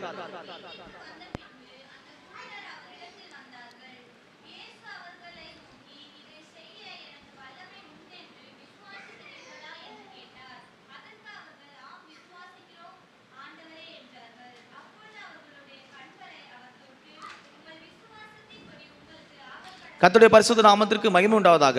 ஒரு மனுஷனுக்கு விசுவாசம் வரும்போது கர்த்தர் என்ன செய்கிறார் என்ற சில சத்தியங்களை சொல்லி நான் முடிக்கிறேன். இவ்வளோ நேரம் விசுவாசத்துக்கு எதிர்மறையான சந்தேகங்கள், அவிசுவாசம் நமக்குள்ள வரக்கூடாது என்ற காரியங்களை சொல்லி கொண்டு வந்தேன். இப்போ விசுவாசிக்கிறவர்களுக்கு நடக்கிற காரியங்கள் என்ன என்பதை நான் கொஞ்ச நேரம் உங்களுக்கு சொல்லி முடிக்க விரும்புகிறேன். இன்றைக்கி நாம் விசுவாசத்தில் வல்லவர்களாக மாறினா சந்தேகம், அவிசுவாசம், பயம் இவைகளை விட்டு வெளியே வரும்போது கர்த்தருடைய வசனத்தை விசுவாசித்து கிரியைகளை கொண்டு வந்தால், முதலாவது சொல்லப்பட்டிருக்கிறது 2 குருடர்கள் இருந்தார்கள். தாவீதின் குமாரனே எங்களுக்கு இறங்கும் என்று சொல்லி அவர்கள் தேவனை நோக்கி அபயமிட்டதை குறித்து நாம் இங்கே படிக்க கேட்கிறோம். கர்த்தர் பார்த்தார், உங்கள் விசுவாசத்தின்படி உங்களுக்கு ஆக கடவது. அவங்க வாழ்க்கையில் ஒரு தரிசனம் இல்லை. இன்றைக்கி உங்கள் வாழ்க்கையில் ஒரு தரிசனம் இல்லாத வாழ்க்கை, எங்கே போக போகிறேன்னு தெரியல, எப்படி நடக்க போகிறேன்னு தெரியல, ஒரு குருடர்களை போல நீங்கள் உட்காந்துருக்கலாம். ஆனால் இந்த விசுவாசம் வரும்போது உன் மனக்கண்களை கர்த்தர் பிரகாசிக்க பண்ணுவார். உனக்கான தரிசனத்தை கர்த்தர் தருவார். நீ எங்கே போகணும், எந்த திசையை போகணும், என்ன காரியத்தை எடுக்கணும், எல்லாவற்றையும் உன் கண்களை திறக்கத்தான் விசுவாசம். நீ கண்களை மூடி குருடரை போல வாழ வேண்டிய அவசியம் இல்லை. விசுவாசம் வரும்போது கர்த்தர் உன் கண்களை திறந்து நீ போக வேண்டிய பாதையை உனக்கு காண்பிக்க வல்லவராக இருக்கிறார். சொல்லப்பட்டிருக்கிறது, உன் விசுவாசத்தின்படியே உனக்கு ஆக கடவுள். இன்னைக்கு நீங்கள் எதெல்லாம் விசுவாசிக்கிறீங்களோ அது எல்லாமே ஆகும். முடியாததெல்லாம் முடியும். கூடாத காரியம் ஒன்றுமில்லை என்று வேதத்தில் வாசிக்க, தேவனால் கூடாத காரியம் என்று ஒன்றுமே இல்லை. கலாத்தியர் 3:9 வாசிக்கும் போது, விசுவாசம் உள்ளவர்கள் விசுவாசமுள்ள ஆபிரகாமோடு கூட ஆசீர்வதிக்கப்படுகிறார்கள். ஆபிரகாமின் ஆசீர்வாதம் விசுவாச மார்க்கத்தார் அனைவருக்கும் உண்டு. இங்கே இருக்கிற யாரெல்லாம் ஆசீர்வாதம் இல்லை, பணம் இல்லை, பொருள் இல்லை, வீடு இல்லை, நிலம் இல்லை, இந்த காரியம் இல்லைன்னு சொல்லுகிறோமோ, கலாத்தியர் 3:9 விசுவாசமுள்ள அனைவரும் விசுவாசமுள்ள ஆபிரகாமுடைய ஆசீர்வாதத்தை பெறலாம். கவனிங்க, பிசாசு இப்படி தான் போராடும். நீங்கள் சிந்தியை விட்டுறக்கூடாது. விசுவாசம் உள்ளவர்கள் விசுவாசமுள்ள ஆபிரகாமோடு கூட, ஆபிரகாமின் ஆசீர்வாதம் எப்படி? பூமி தாங்க முடியாத ஆசீர்வாதம். ஆதியாகமத்தில் சொல்லப்பட்டிருக்கிறது, பூமி தாங்கக்கூடாத ஆசீர்வாதங்களை பெற்று அவன் சீமானாயிருந்தான். இன்னைக்கு நாம் எப்படி இருக்கிறோம்? கடன், போராட்டம், தரித்திரம், சாபம், வறுமை, வட்டிக்கு வாங்குது, இப்படியே உட்காந்துக்கிட்டு இருக்கிறோம். நீங்கள் கர்த்தரை முழு நிச்சயமாய் நம்பி சந்தேகப்படாமல் விசுவாசிக்கும் போது, கலாத்தியர் 3:9 கர்த்தர் சொல்கிறார், ஆபிரகாமினுடைய ஆசீர்வாதம் விசுவாசிக்கிற யாவருக்கும் உரியது. இங்கே இருக்கிற ஒவ்வொருவரும் கர்த்தர் மேலே இங்கே விசுவாசம் வைத்தா ஆபிரகாமின் ஆசீர்வாதம் உங்கள் மேலும், உங்கள் சந்ததி மேலும், உங்கள் பிள்ளைகள் மேலும், உங்கள் குடும்பத்தின் மேலும் நிச்சயமாய் வரும். அப்படிப்பட்ட விசுவாசம் இருக்குதா? இன்னிலேருந்து உங்கள் லைஃப் அப்படி மாற்றுங்க. ஆபிரகாம் சந்தேகப்படாமல், அதாவது விசுவாசம் என்பது நீங்கள் நினைக்க போல இல்லை. எபிரேயர் 11:1 சொல்லப்பட்டிருக்கிறது வசனம். விசுவாசம் என்பது எப்படி தெரியுமா? விசுவாசம் என்பது நம்பப்படுகிறது உறுதி, காணப்படாதவைகள் நிச்சயம். இந்த வசனம் யாருக்கு பொருந்தும்னா ஆபிரகாம் தான் பொருந்தும். உங்களுக்கு எனக்கு பொருந்துமான்னு கொஞ்சம் சிந்தித்து பாருங்க. அவனுக்கு தெரியல எங்கே கொண்டு போறாருன்னு, எந்த தேசத்துக்கு போறேன்னு தெரியல, எல்லாத்தையும் விட்டுட்டு வான்னு மட்டும் தான் சொன்னாரு. அதுக்கப்புறம் எங்கே கொண்டு போக போகிறேன், எப்படி நடத்த போகிறேன், என்ன வேலை கொடுக்க போகிறோம், பிள்ளைங்க எப்படி பிறப்பாங்க, அவங்களுக்கு என்ன சாப்பாடு, உனக்கு என்ன சாப்பாடு, என்னத்தை புசிப்போம், என்னத்தை குடிப்போம், எப்படி நடக்க போகிறோம், எதுவுமே தெரியாது. அவன் எவ்வளவு வேணும் சந்தேகப்படாமல் தேவனை முழு நிச்சயமாய் விசுவாசித்தான். விசுவாசிக்கப்பட்ட ஆபிரகாமுடைய வாழ்க்கையில் கர்த்தர் ஆசீர்வதித்தார். ஒரு கர்த்தருடைய பிள்ளைகளுடைய வாழ்க்கை என்பது முழு நிச்சயமாய் சோதனைகள் காலங்களில் விசுவாசிக்கும் போது கர்த்தர் ஆபிரகாமின் ஆசீர்வாதங்கள் கொடுக்கிறார். அடுத்து வேதத்தில் வாசிக்கும் போது மார்க்கின் புஸ்தகம் 16ஆம் அதிகாரம் 16, 17, 18 வசனங்களை வாசிக்கும் போது ஒரு மனிதன் விசுவாசிக்கும் போது நடக்கிறதான அடையாளங்கள் என்ன? இன்னைக்கு நம்முடைய வாழ்க்கையில விசுவாசம் வரும்போது கர்த்தர் என்ன அடையாளம் கொண்டு வர்றார்? வாசிங்க. விசுவாசம் உள்ளவனாகி ஞானஸ்தானம் பெற்றவன் ரட்சிக்கப்படுவான், விசுவாசியாதவனும் ஆக்கினைக்குள்ளாக தீர்க்கப்படுவான். நீங்க விசுவாசிச்சீங்கன்னா இதெல்லாம் நடக்கணும் உங்க வாழ்க்கையில. இன்னிலிருந்து உங்க வாழ்க்கையில விசுவாசத்தை கிரியையில கொண்டு வரும்போது, முதலாவது விசுவாசம் வந்தா உங்க வீட்டில் இருக்கிற பிசாசை நீ துரத்தணும். இன்னைக்கு எத்தனை பிசாசுகளை குறித்து பேசிக்கிட்டு இருக்கீங்க? பிசாசு போராட்டம் இருக்குது, செய்வின போராட்டம் இருக்குது, மாந்திரிகம் போராட்டம் இருக்குது, இந்த போராட்டம் இருக்குது, அந்த போராட்டம். உன் விசுவாசம் சரியா இருந்தா முதல் காரியம் விசுவாசமாகி ஞானஸ்தானம் பெற்றவன் அபிஷேகத்தை சொல்லல, விசுவாசம் உள்ளவனாய் மாறும்போது அவன் முதல் அடையாளம் அவனுக்கு கொடுக்கப்பட்ட அதிகாரம் அங்கீகாரம் பிசாசுகளை துரத்தணும். இன்னைக்கு எத்தனை பிசாசு போராட்டத்தில் இருக்கிறீங்க? குடும்பத்தில் எத்தனை பிசாசுகள் வந்திருக்குது? இதை விளக்க எனக்கு சமயம் இல்லை. இன்னிலிருந்து நீங்கள் விசுவாசிக்கும் போது எல்லா பிசாசுகள் துரத்தப்படணும். உங்கள் வீடுகளில், உங்கள் வேலைகளில், உங்கள் தனிப்பட்ட வாழ்க்கையில் போராடுற பிசாசை நீங்கள் துரத்தணும். அந்த அதிகாரத்தை கர்த்தர் விசுவாசம் இல்லாமல் உங்களுக்கு கொடுத்துருக்கிறார். ரெண்டாவது, அவர்கள் நவமான பாஷைகளை பேசு. அக்கினி அபிஷேகம் உன் மேலே இறங்கும். அந்நிய பாஷைகள் வரங்கள் உன் மேலே செயல்படும். விசுவாசி ஆனாவே உன் மேலே அபிஷேகம் இறங்கணுங்க. இன்றைக்கி நிறைய பேர் அபிஷேகத்தை பெறலை. உங்கள் வல்லமை எங்கே இருக்குதுன்னா உங்கள் அபிஷேகத்தில் இருக்குது, உங்கள் வல்லமையில் இருக்குது. நவமான பாஷை நீ அப்படி பேச முடியுதா? நம்முடைய நாவில் கர்த்தருடைய பிள்ளைகளுடைய வாயில அந்நிய பாஷைகள் பிறக்கணும், தீர்க்க தரிசனங்கள் பிறக்கணும், நவமான பாஷை வெளிப்படணும். இதுதான் விசுவாசியினுடைய அடையாளம். அடுத்து என்ன சொல்லப்பட்டிருக்கிறது? சர்ப்பங்களை எடுப்பார்கள்.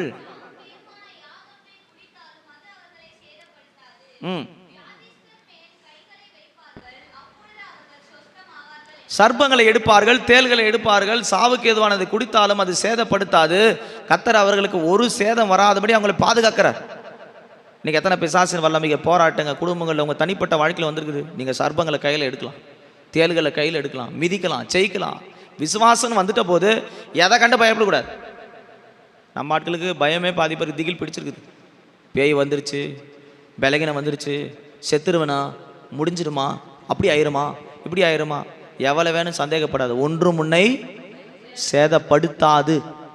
உங்கள் விசுவாசம் அப்படி இருந்துச்சுன்னா உங்களை ஒன்றும் சேதப்படுத்தாது. தலையில் இருக்கிற முடி கூட விடாதான். என்ன விடாது? நேற்றுக்கு அதை தான் சொன்னேன். உங்கள் அபிஷேகம் பண்ணப்பட்டவனுடைய தலையில் இருக்கிற முடி அவர் பார்வையில் கிரீடம். அதில் இருக்கிற ஒரு முடியை கூட விழுறதுக்கு கர்த்தர் அனுமதி கொடுக்க மாட்டார். கர்த்தருடைய பரிசுத்த நாமத்துக்கு மகிமை உண்டாவதாக. மத்தேயுவின் புஸ்தகம் 9ஆம் அதிகாரத்தை பார்க்கும்போது 20ஆம் வசனத்திலிருந்து 22ஆம் வசனம் வரை 12 வருடமாக பெரும்பாடுபட்டுள்ள ஒரு ஸ்திரியை குறித்து நாம் அங்கே படிக்க கேட்கிறோம். அந்த 22 மட்டும் படிங்க. 22.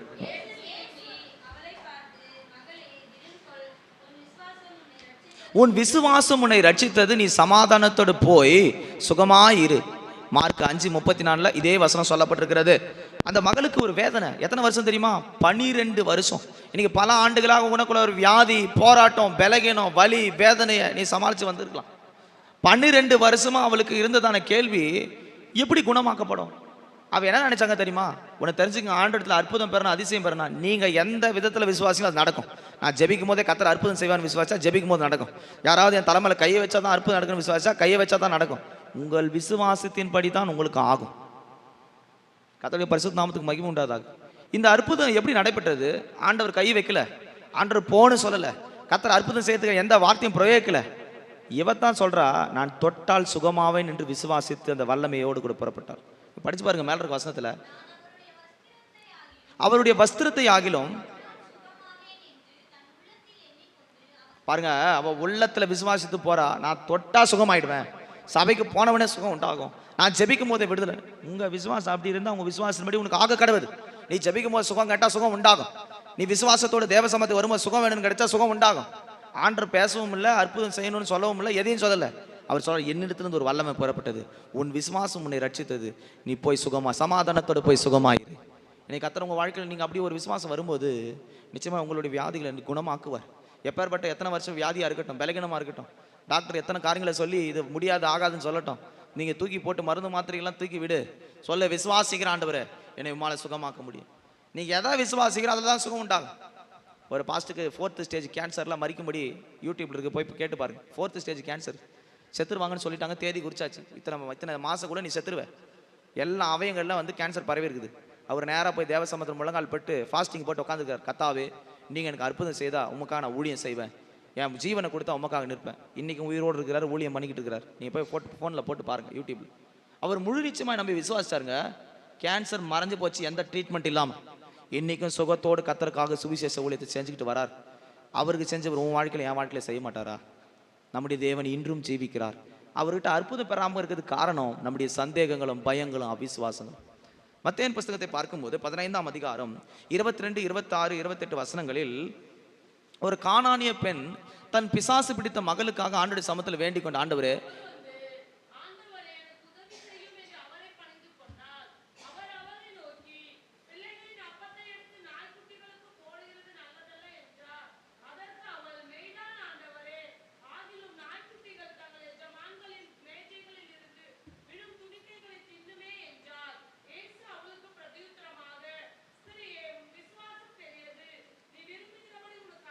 உன் விசுவாசம் பெரியது, நீ விரும்புகிறபடி உனக்கு ஆக கடவுள். இன்னைக்கு எத்தனையோ காரியம் விரும்புகிறோம், நடக்கலை.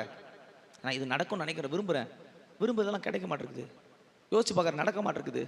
ஆனால் இங்கே சொல்லப்பட்டிருக்குது, அவள் கானானிய ஸ்திரீ, கர்த்தர் அவருக்கு உதவி செய்ய முடியாது, அவள் புறச்சாதியார். ஆனால் அவள் வந்து கேட்குற, ஆண்டவரே என் மகள் பிசாசினால் பாதிக்கப்படுறா, நீங்கள் உதவி செய்யணும். அப்போ அவங்க சொல்லும்போது, பிள்ளைகள் அப்பத்தை நாய்க்கு போடலாமா? அவள் சொல்கிற, மேஜையில் இருந்து விழும் துணிக்கைகளை கொடுங்க ஆண்டவரே, கொஞ்சம் இறங்குங்க ஆண்டவரே, தயவு பாராட்டுங்க. கர்த்தர் சொல்றார், உன் விசுவாசம் பெரியது. இஸ்ரவேல்ல இருக்கிற ஜனத்துல கூட நான் இப்படிப்பட்ட விசுவாசத்தை காணல, இவளுக்குள்ள இருக்கிற விசுவாசம் இவளை ரட்சித்தது. நீ விரும்புகிறபடியே உனக்கு ஆக கடவுள். நீங்க எத்தனை காரியம் நம்ம விரும்பி நடக்கல. நீங்க எதை தேவ சமூகத்துல விசுவாசிக்கிறீங்களோ, விசுவாசம் கர்த்தர் பேர்ல பெரிதா இருக்குமானா தேவன் நிச்சயமா உதவி செய்வார். அவன் நம்பினா கர்த்தர் அற்புதத்தை செய்தார். பிசாசு பிடித்த மகள் சுகமானா. இன்னைக்கு எத்தனையோ பிசாசினால் அலகழிக்கப்பட்டு குடும்பங்கள் சின்னாப்பின்னமாகி போராட்டங்களை சிக்கி குடும்பமே ஒன்றுமில்லாமல் ஆகியிருக்கலாம். ஆனால் அவருடைய விசுவாசத்தை போல், ஆண்டவரே என் விசுவாசம் உடைய சமூகத்தில் பெரிதாய் காணப்படட்டும், எனக்கு உதவி செய்யும். இப்படி கேட்டு பாருங்க. அப்போ கானானிய ஸ்திரீ அற்புதம் நடைபெறாத ஒரு ஆள் தான், ஆனால் கர்த்தர் வாழ்க்கையில் அற்புதம் செய்தார். உங்கள் வாழ்க்கையில் கர்த்தர் நிச்சயம் அற்புதங்களை செய்வார். வேத வசனத்தில் பார்க்கும்போது நேரம் இல்லை, நான் வேகமாக சொல்கிறேன். அப்போஸ்தலர் நடவடிக்கைகள் 14ஆம் அதிகாரம் 8, 9, 10 வசனங்களை பார்க்கும்போது பிறவி சப்பானியை குறித்து நாம் அந்த வசனங்களில் பார்க்கிறோம். அவனுக்குள்ளே ரட்சிப்புக்கு ஏற்ற விசுவாசம் இருந்ததை பவுலும் பர்னபாவும் கண்டபோது அவனுக்காக ஜெபம் பண்ணினார்கள். பிறவி சப்பானி எழும்பி நின்றான். அவனுக்கு வசனம் சொல்லப்பட்டு, எழும்பி நில்லு, எழுந்து நின்றான். இன்னைக்கு வாழ்க்கையில சப்பானியை போல ஒரு உயர்வு இல்லாமல் மேன்மை இல்லாமல் இருந்த இடங்களே காணப்படுகிறோம். அப்போஸ்தலர் 14, 8, 9, 10 ரட்சிப்புக்கேற்ற விசுவாசம், விடுதலை பெறுவதற்கு ஏற்ற ஒரு விசுவாசத்தை கர்த்தர் நம்முடைய மனதில் கேட்கிறார். ரட்சிப்புக்கு ஏற்ற விசுவாசம் உனக்குள்ள வரணும். கர்த்தர் நிச்சயமா என்னை ரட்சிப்பாரு, என்னை விடுவிப்பாரு, என்னை விடுதலை ஆக்குவார். இந்த விசுவாசம் வந்துட்டா நீங்க பிறவி சப்பானியா இருக்கலாம், வாழ்நாள இது வரைக்கும் ஒரு நன்மையை பெறாமல் இருந்திருக்கலாம், இப்படியே வாழ்க்கை முடிஞ்சு சாக போறன்ற எண்ணம் வந்திருக்கலாம். சப்பானியை போய் நடக்க முடியுமா அப்படின்னு கேள்வி கேட்டால் உங்களால் சொல்றதுக்கு அவன் வந்து பிறவி சப்பானி. ஒருவேளை நடுவில் ஏதாவது வியாதி வந்து பலகீன வந்து போராட்டங்கள் இருந்தால் பரவாயில்ல, அவன் வாழ்க்கையில இது வரைக்கும் நன்மையை பார்க்காத ஒரு பிறவி சப்பானி பிச்சை கேட்டுக்கிட்டு யாராவது உதவி செய்தால் வாழ்க்கை நடக்கும். இன்னைக்கு அநேகருடைய உதவியை தயவு நாடி வாழ்ந்து கொண்டிருக்கலாம். ஒருவேளை மற்றவங்க உதவி செய்வாங்க நம்பி இருக்கலாம். எப்படி வாழ்ந்தும் அப்படியே சப்பானியை போல இருக்கிறேன், என் வாழ்க்கை ஒரு மேன்மை அடையல, இப்படியே நான் சிறைப்பட்டு சாவேனான் என்ற ஒரு கேள்வி வரலாம். வசனம் சொல்லப்பட்டது, பிறவி சப்பானிக்கு சொல்லப்பட்டது, எழுந்து நில்லு. இனி உன் வாழ்க்கையை கர்த்தர் எழுந்து நிற்க பண்ணுவார். உங்க தேவையை கர்த்தர் நிச்சயம் சந்திப்பார். நீ இருக்கிற இடங்களை உன்னை நிற்க பண்ணுவார். நீ விழுந்திருக்கலாம், அதே இடத்துல கர்த்தர் உன்னை நிமிர்ந்து நடக்க பண்ணுவார், நிற்க வைப்பார். தேவையானது ரட்சிப்புக்கு ஏற்ற விசுவாசம். நீங்க நமக்குள்ள அந்த ரட்சிப்புக்கு ஏற்ற விசுவாசத்தை பெற்றுக்கொள்ளுங்க. நீங்க அநேகருக்குள்ள ரட்சிப்பு விடுதலை பெறதுக்கான விசுவாசம் இல்லை, ஏதோ கடமைக்காக வந்துட்டு இருக்கிறோம், கர்த்தர் செய்வார். வேத வசனங்களை பார்க்கும்போது 2 தீமோத்தேயின் புஸ்தகம் 1ஆம் அதிகாரம் 5ஆம் வசனம் 4, 5 வசனங்களை பார்க்கும்போது அங்கே தீமோத்தேயை குறித்து சொல்லப்பட்டிருக்கிறது, உனக்குள்ளே மாயமற்ற விசுவாசம் காணப்படுகிறது. இது உன் பாட்டியாகிய லோவிசாலுக்கும் தாயாகிய ஐநேக்கியாளுக்குள்ளும் இருந்த இந்த விசுவாசம் இப்போது உனக்குள்ளே காணப்படுகிறது. மாயமற்ற விசுவாசம், அதுக்கு அர்த்தம் என்ன? மாயம்னா என்ன? சந்தேகம் இல்லாத விசுவாசம். இன்னைக்கு நமக்குள்ள சந்தேகத்தோட விசுவாசம் இல்லை, மாயம் இல்லாதது, உறுதியான நம்பிக்கை. தீமோத்தேயுக்கு சொல்லப்படும், உன் தாயும் உன் பாட்டிக்குள்ள இருக்கிற விசுவாசம் உனக்குள்ள இருக்கிறது.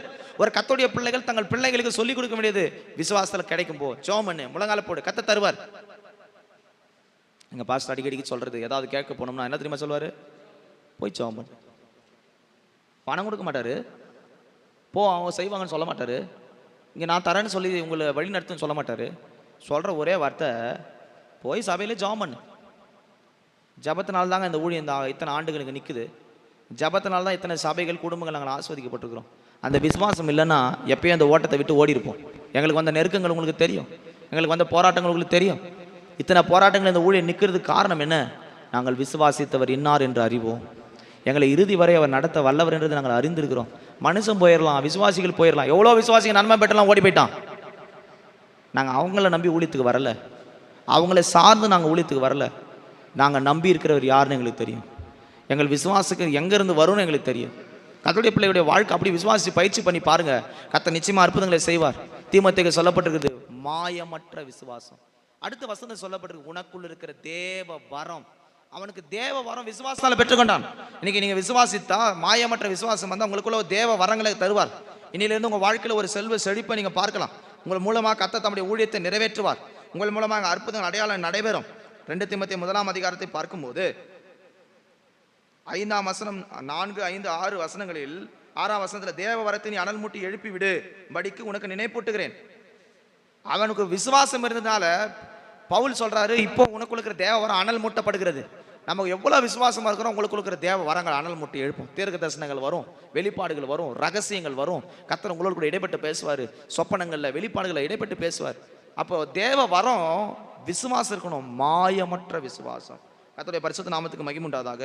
ஏசாயாவின் புஸ்தகம் 28ஆம் அதிகாரம் 16ஆம் வசனத்தை வாசிக்கும் போது விசுவாசிக்கிறவன் பதறான் என்று அங்கே சொல்லப்பட்டிருக்கிறது. ஒரு விசுவாசிக்கு எந்த சூழ்நிலையிலும் பதற்றம் வந்துடக்கூடாது. பதற்றம் வர்றதுக்கு காரணம் என்ன? பயம், திகில், சந்தேகம். அப்ப நமக்குள்ள ஒரு விசுவாசம் வரணும். தானியேலுடைய நாட்களில் சிங்க கெபியில போட்டார்கள், அக்கினி சூளையில போட்டாங்க. அவங்க சொன்னாங்க, எங்களை அவர் தப்பிக்க வல்லவர், அவர் நான் முழு நிச்சயமா நம்பி இருக்கிறோம், விசுவாசிக்கிறோம், கொண்டு வருவார். சிங்கத்தின் கெபிக்கு அவங்களை தப்பிச்சாரா இல்லையா? அக்கினி சூளைக்கு அவங்களை தப்பித்தாரா இல்லையா? அவங்க பதறல, அமைதியோடு கூட இருந்தாங்க. கர்த்தர் செய்வார், பார்த்துக்குவோம். சிங்கம் கிட்ட போது கெபியை திறக்கிறான், உள்ள கொண்டு போய் போடுறாங்க. சிங்கம் பார்க்குது, இவன் அவனை பார்க்குறான். என்ன வந்திருக்கும்? பயமும் அவிசுவாசம், சந்தேகம் வந்திருக்கும். நான் தானியேல் சந்தேகப்படவே இல்லை, என் தேவன் என்னோடு கூட இருக்கிறார். உங்கள் விசுவாசம் வாழ்க்கையில் கர்த்தர் என்னோடு கூட இருக்கிறார் நிச்சயம் வரும்போது, சிங்க கெபி ஆனாலும் அக்கினி சூளை ஆனாலும் கடலின் நடுவில் உன்னை தூக்கி போட்டாலும் உங்களுக்கு ஒரு விசுவாசம் இருக்குது. என்னை கரை சேர்க்க என் தேவன் வல்லம் உள்ளவர், என்னை கொண்டு போகிற பாதையில் அவர் நிச்சயமாய் கொண்டு போய் சேர்ப்பார். அதாங்க விசுவாசம். சும்மா இருக்கும்போது விசுவாசிக்கிறேன்னு சொல்றது இல்லை. அக்கினிக்குள்ள உன்னால விசுவாசிக்க முடியுமா? சிங்கத்தின் கெபியில உன்னால விசுவாசிக்க முடியுமா? ஏசாயாவின் புஸ்தகத்தில் படிக்கிற 28:16ஆம் வசனத்தில் கடைசி பகுதி, விசுவாசிக்கிறவன் பதறான். அவனுக்கு பதற்றமே இல்லை. எபிரேயர் 11ஆம் அதிகாரம் 6ஆம் வசனம் 7ஆம் வசனத்திலே வாசிக்கும் போது, ஆபிரகாம் விசுவாசித்தான், அவன் நீதியின் பலனாகிய சுதந்திரவாளி ஆனான். அவனுக்கு ஒரு பெரிய சுதந்திரத்தை கர்த்தர் தந்தார், பெரிய பிள்ளைகளை ஆசீர்வாதங்களை கொடுத்தார். இன்னைக்கு குழந்தை இல்லாமல் இருக்கலாம், செல்வங்கள் இல்லாமல் இருக்கலாம், குடும்பம் இல்லாமல் இருக்கலாம், தனித்து விடப்பட்டிருக்கலாம். கர்த்தர் உன்னை பல்லுகவும் உன்னை பெருகவும் உன் சந்ததியின் மேலும் சந்தாத்தின் மேலும் ஆசீர்வாதங்களை தந்து விருத்தி அடைய செய்வதற்கு தேவன் உன்னிலே எதிர்பார்ப்பது விசுவாசம் தான். உன்னை கொண்டு முழு நிச்சயமாய் நம்பும் போது கர்த்தர் உன் பிள்ளைகளை கொடுத்து உன்னை ஆசீர்வதித்து உன்னை பலுகவும் பெருகவும் பண்ணுவார்.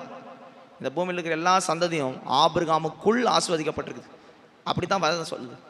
உனக்குள்ள உன் சந்ததிக்குள்ள பூமியில் வம்சங்கள் எல்லாம் ஆசீர்வதிக்கப்பட்டிருக்கும். இந்த பூமியில் இருக்கிற கர்த்தருடைய பிள்ளைகள் எல்லாரும் ஆபிரகாமுக்குள் ஆசீர்வதிக்கப்பட்டிருக்கணும். எபிரேயர் புஸ்தகம் 11ஆம் அதிகாரத்தை பார்க்கும்போது 8ஆம் வசனத்திலிருந்து 12ஆம் வசனம் வரைக்கும் படிக்கும்போது, அவனுக்கு திரளான ஜனங்கள் பிறந்தார்களாம். இப்போ எல்லாம் விளக்க நேரம் இல்லை. திரளான ஜனங்கள். அவன் கேட்டான், ஆண்டவர் வேலைக்காரன் மூலமா எனக்கு என்ன கொடுங்க? ஒரு புத்திர பாக்கியத்தை கொடுங்க. ஆனால் அவனுக்கு கர்த்தர் சொன்னபடி நட்சத்திரங்களுக்கு திரளான ஆட்களை பிறக்க செய்து பிள்ளைகளை கொடுத்து, இங்கே வசிக்கிறோம் எபிரேயர் 11:12 8லிருந்து 12 திரளான ஜனங்கள் பிள்ளைகளை கர்த்தர் கொடுத்து அவனை ஆசீர்வதிச்சார். நாம் கேட்கறது என்ன? சின்ன காரியம்தான். நம்ம நம்பிக்கையில் கேட்கறது அவ்வளோதான். நம்ம தேவை கேட்பது அதுதான். ஆனால் நம்ம விசுவாசிக்கும் போது முழு நிச்சயமாக நம்பும்போது திரளான நன்மைகள் ஆசீர்வாதங்களை கர்த்தரிடத்தில் பெறலாம். அதனால் குறித்து நம்ம வாசிக்கிறோம் 1 சாமுவேல் 1ஆம் எனக்கு ஒரு குழந்தை கூட, ஒரு ஆண் குழந்தை கொடுப்பீங்கன்னா உமக்கே கொடுக்குறோம். ஆனால் கர்த்தர் என்ன தெரியுமா செஞ்சார்? 5 பிள்ளைகள் அவனுக்கு கொடுத்தார். ஒரு குழந்தை கேட்டவனுக்கு எத்தனை பிள்ளை? நாம் கேட்கறது ஒரு விஷயமா இருக்கும். ஆனால் கர்த்தர் மேலே முழு நிச்சயமாக விசுவாசிக்கும் போது கர்த்தர் நமக்கு கொடுப்பதற்கு ஆசீர்வாதம் பெரிதாய் காணப்படுகிறது. 11ஆம் அதிகாரம் 18ஆம் வசனம் எபிரேயரில் வாசிக்கும் போது, ஆண்டவர் ஈசாக்கு பலி கேட்டார். அவன் சம்பரான், மரித்தோரை அவர் எழுப்ப வல்லமை உள்ளவர் என்று விசுவாசித்தான். உங்கள் வாழ்க்கை ஒரு மரணத்துக்கு நேராக, மரண படுக்கைக்கு நேராக போய் கொண்டிருக்கலாம். நீங்கள் விசுவாசத்தோடு ஜெபித்தால் எப்பேற்பட்ட வியாதி, பலவீனம், போராட்டங்கள் இருந்து கர்த்தர் வெளியே கொண்டு வர முடியும். யாக்கோபின் புஸ்தகம் 5ஆம் அதிகாரம் 15ஆம் வசனத்தை வாசிக்கும் போது, விசுவாசம் உள்ள ஜெபம் பிணியாளியை ரட்சிக்கும். நீங்கள் விசுவாசத்தோடு ஜெபம் பண்ணால் எப்பேற்பட்ட வியாதி, பலவீனம், சாபம், வறுமை அழிந்து போகும். அதை விசுவாசிக்கணும். பிரச்சனை என்ன? சந்தேகம், அவிசுவாசம், பயம். இது வரும்போது நம்மளால் நிற்க முடியலை. ஆனால் வசனம் சொல்லப்பட்டு விசுவாசத்தோடு ஜெபி. நம்ம வாசமே தேவனிடத்தில் பெறணும்னு ஒரு காரியம் நமக்கு வேண்டும்னா விசுவாசத்தோடு ஜெபிக்கணும். அப்படி இல்லைன்னா நம்ம தேவனிடத்தில் என்ன செய்ய முடியாது? பெற முடியாது. கர்த்தருடைய பரிசுத்த நாமத்துக்கு மகிமை உண்டாவதாக. நான் இன்னைக்கு உங்களுக்கு சொல்வது, விசுவாசத்தில் வல்லவன். ஒரு கர்த்தருடைய பிள்ளைகள் விசுவாசத்தில் வல்லவனாக மாறணும். நம்ம விசுவாசத்தில் சோர்ந்து போயிடக்கூடாது. சந்தேகம் வரும், பலகீனங்கள் வரும், பயம் வரும், இதெல்லாம் வரும். கடைசி காலத்தில் இன்னும் சொல்ல போனால் விசுவாச துரோகம் வரும். இன்னைக்கு ஜனங்களுக்குள்ள விசுவாசமே இல்லை. இங்கே இருக்கிற எத்தனை பேருக்கு நான் விசுவாசமாக இருக்குது, நான் ஆபிரகாமை போல முழு நிச்சயமாக விசுவாசிக்கிறேன், எதுவுமே எனக்கு காணலை, எதுவுமே கிடைக்கல, எதுவுமே இல்லை, ஆனால் நான் விசுவாசிக்கிறேன், அப்படி சொல்ல முடியுமா? இல்லை.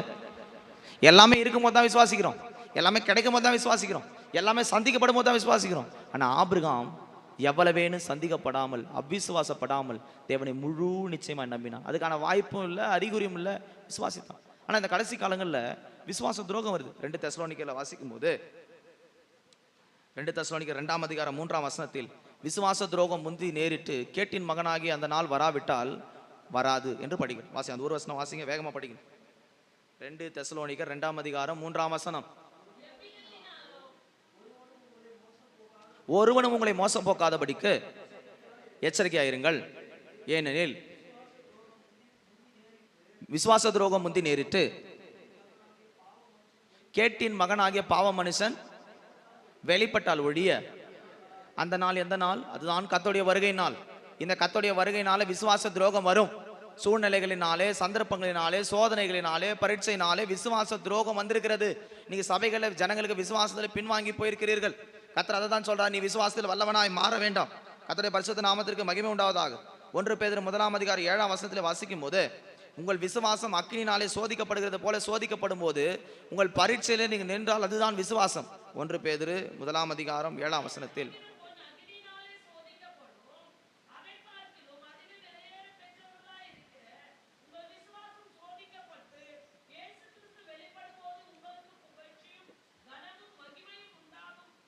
கர்த்தருடைய வருகை நாட்களிலே கனமும் மகிழ்ச்சியும் புகழ்ச்சியும் வேண்டுமானால், கனமடைய வேண்டுமானால் அந்த சபை அக்னி போன்ற சோதனையிலே விசுவாசிக்கணும். ஏன்னா இன்னைக்கு விசுவாச துரோகம் தான் நடந்துகிட்டு இருக்குது, நம்பிக்கையற்று காணப்படுகிறோம். ஆனால் அங்கே சொல்லப்பட்டுகிறது அவருடைய வருகையிலே காணப்படுவதற்கு, எடுத்துக்கொள்ளப்படுவதற்கு இன்னைக்கு நிறைய பேருக்கு விசுவாசமே இல்லை. ஆண்டு வருவார்ன்ற கூட விசுவாசம் கூட இல்லை. சபைகளுக்கு இப்படியே வாழணும், என்ன சொல்லிட்டு தான் வராங்க, எப்போ வந்துட்டு போறாரு, அப்படி ஒரு கேள்வி இருக்குது. ஆனால் விசுவாசிக்கும் போது, பரீட்சையில் சோதனை வரும்போது அவர் வருகையிலே நிச்சயமாய் நாம் எடுத்துக்கொள்ளப்படுவோம். யோவானில் வாசிக்கும் போது 20ஆம் அதிகாரம் 29ஆம் வசனத்தில் சொல்லப்பட்டுகிறது, கண்டு விசுவாசிகளை காட்டிலும் காணாமல் விசுவாசிக்கிறவர்கள் பாக்கியவான்கள். நாம் எல்லாம் ஆண்டரை பார்க்கல, ஆண்டர் எப்படி வருவாருன்னு தெரியல, எப்படி நன்மை செய்வாருன்னு தெரியல.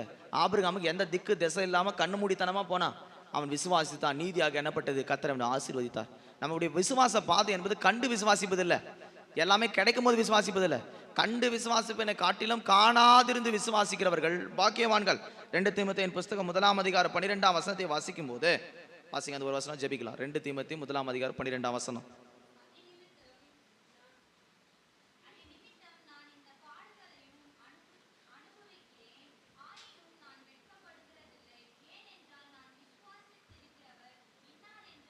இன்னைக்கு காலை வேளை கர்த்தர் உங்களுக்கு உணர்த்துறது இதுதான், நான் விசுவாசிக்கிறவர் இன்னார் என்று அறிவேன்.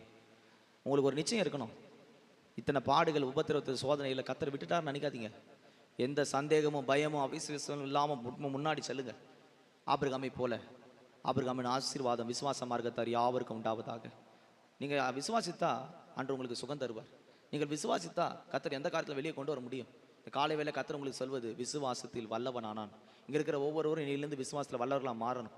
நேரம் முடிஞ்சது, முழங்கால் படிட்டு தேவ சமூகத்தில், ஆண்டவரே என் விசுவாசம் என்னிடத்துல இல்லை சொல்லுங்க. முழங்கால் பட்டு, ஆண்டவரே நான் சந்தேகத்தோடு இருக்கிறேன், கேள்வியோடு இருக்கிறேன், எந்த அறிகுறியும் இல்லை, எந்த வழியும் இல்லை, எந்த வாசலும் இல்லை, எனக்கு தெரியல நான் எங்கே போகிறேன், என்ன நடக்க போகுது எனக்கு தெரியல, இப்படியே போயிருமா, ஒரு சப்பானியை போல் நான் இருந்துருவேனா?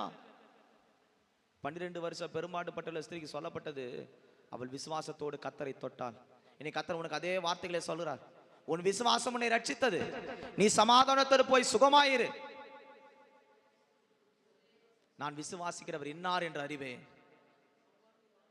விசுவாசிக்கிறவன் பதறான், விசுவாசிக்கிறவன் எல்லாம் ஆகும். உங்களை விசுவாசமே உலகத்தை ஜெயிக்கிற ஜெயம். லாசரு மரித்து போனான், எல்லாம் சொன்னாங்க அவன் கல்லறை விட்டு வெளியே வர முடியாது. ஆண்டவர் சொன்னார், இல்லை நான் எழுப்புவேன். இன்னைக்கு கர்த்தர் உங்களை மறுபடியும்